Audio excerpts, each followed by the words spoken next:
అనంతపురం జిల్లాలోనే రాతితో చెక్కిన అద్భుత ప్రపంచం ఉందని మీకు తెలుసా? తాడిపత్రిలోని ఈ రెండు ఆలయాలు విజయనగర సామ్రాజ్య శిల్పకళకు అద్భుతమైన ఉదాహరణలు. తాడిపత్రి అనంతపురం జిల్లాలోని ఒక ముఖ్యమైన చారిత్రక పట్టణం. ఇక్కడ ఉన్న బుగ్గ రామలింగేశ్వర స్వామి ఆలయం మరియు చింతల వెంకటరమణ స్వామి ఆలయం విజయనగర శిల్పకళకు ప్రసిద్ధి. ఈ ఆలయం పెన్నా నది ఒడ్డున ఉంది. ఇక్కడ శివుడిని రామలింగేశ్వర స్వామిగా పూజిస్తారు.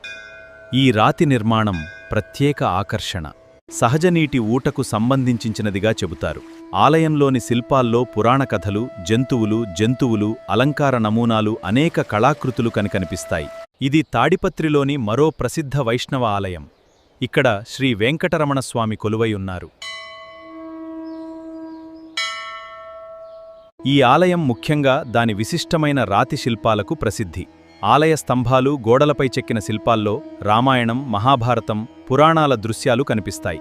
తాడిపత్రి శిల్పకళ ప్రత్యేకత. తాడిపత్రి ఆలయాలను ప్రత్యేకంగా నిలబెట్టేది వాటి విజయనగర శిల్పకళ. ఒక రాతి స్తంభాన్ని చూస్తే అందులోనే అనేక చిన్న ఆకృతులు కనిపిస్తాయి.